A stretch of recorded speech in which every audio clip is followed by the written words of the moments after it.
UP की सियासत में लोकसभा की 80 सीटें बीजेपी सपा गठबंधन के लिए बेहद अहम हैं। लेकिन उत्तर प्रदेश में पूर्वांचल को साधे रखना भी एक बड़ी चुनौती होती है इन सभी पार्टियों के लिए। वहीं भाजपा के 400 पार के नारों के साथ अखिलेश यादव का पीडीए का नारा बड़ा चर्चा में है। ऐसे में अखिलेश यादव इस नारे के साथ अब पूर्वांचल में अपनी जमीन तलाशने में जुटे हुए हैं। वहीं बसपा भी पूर्वी यूपी में कुछ सीटों पर भाजपा का दांव बिगाड़ने में जुटी हुई है। नमस्कार, मैं हूं मुजाहिद जैदी और आप देख रहे हैं द लीडर हिंदी।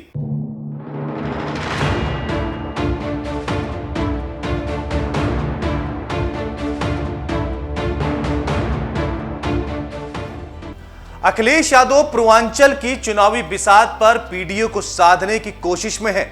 खासतौर पर उन्होंने ओबीसी और दलितों पर दांव लगाया है। वहीं पूर्वांचल के कद्दावर नेता हरिशंकर तिवारी के बेटे भीष्म शंकर तिवारी को डुमरियागंज से उतारा है। इसके जरिए सपा ने पूर्वांचल के ब्राह्मणों को साधने की कोशिश की है। भीष्म शंकर तिवारी संत कबीर नगर से चुनाव लड़ते रहे हैं। वो वहां से 2 बार बसपा के जरिए सांसद बने, लेकिन पिछले 2 बार चुनाव हारे भी। हरिशंकर तिवारी का असर गोरखपुर के अलावा संत कबीर नगर, डुमरियागंज, महाराजगंज में रहा है। अब इसका लाभ उनके बेटे सपा की मदद से कितना उठा पाते हैं, ये बाद में साफ होगा।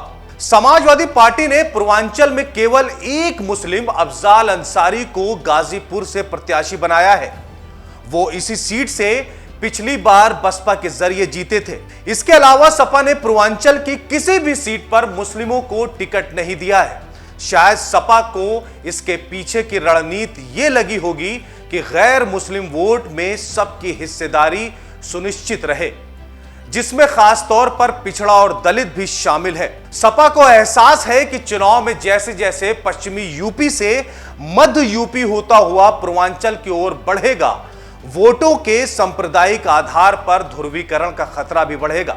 इसीलिए उसने मुसलमानों को टिकट देने से परहेज किया है। वहीं अगर बात करें पूर्वांचल की जौनपुर लोकसभा सीट की, तो वहां से अखिलेश यादव ने पूर्व मंत्री बाबू सिंह कुशवाहा को टिकट देकर बड़ा दांव खेला है। अखिलेश यादव ने बाबू सिंह कुशवाहा को टिकट देकर पूर्वांचल के आसपास की सीटों पर कुशवाहा वोटों में सेंध मारे की कोशिश में है, क्योंकि बाबू सिंह कुशवाहा अपनी जन अधिकार पार्टी के जरिए पिछड़े वर्ग, खास तौर पर कुशवाहों को लामबंद करने में जुटे थे और 7 प्रत्याशी उतारने की तैयारी कर रहे थे।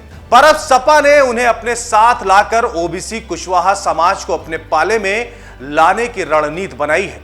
लेकिन जौनपुर के बाहुबली सांसद धनंजय सिंह फिलहाल जेल में है और उनकी पत्नी श्रीकला लगातार जौनपुर के लोगों से मेल मुलाकात भी कर रही हैं। शायद धनंजय सिंह को लगा था कि जौनपुर से समाजवादी पार्टी उनकी पत्नी को मैदान में उतार सकती है, लेकिन बाबू सिंह कुशवाहा को टिकट देने के बाद धनंजय सिंह को भी बड़ा झटका लगा है। लेकिन वाराणसी से पीएम मोदी के लड़ने से पूर्वांचल की जितनी भी सीटें हैं, उनमें मोदी फैक्टर का बड़ा असर पड़ता है।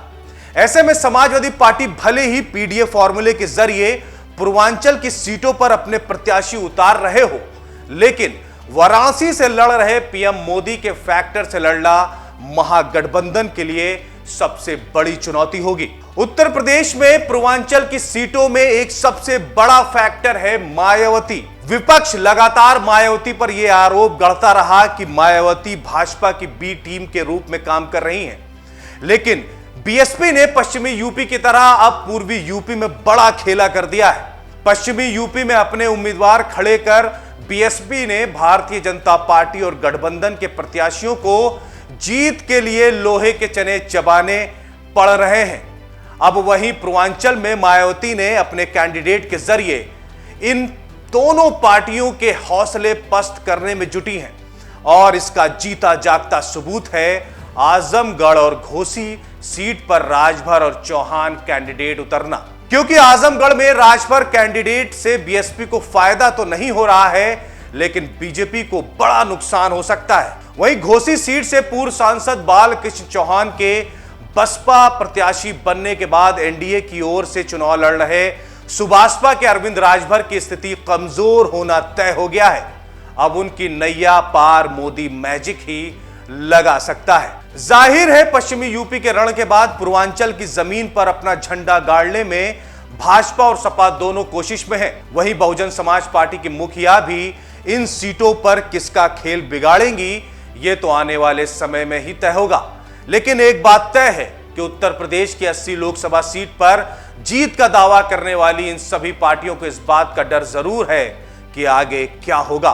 भाजपा के उम्मीदवार मोदी मैजिक के सहारे हैं, तो गठबंधन के उम्मीदवार भाजपा की नाकामियों के सहारे जनता में लोकप्रिय बनना चाहते हैं। लेकिन इन सभी सीटों से 4 जून को सारे कयासों के पर्दे उठ जाएंगे और नतीजा आपके सामने होगा। अगर हमारी यह वीडियो आपको पसंद आई हो तो हमारे चैनल को सब्सक्राइब करें, लाइक करें, शेयर करें। धन्यवाद।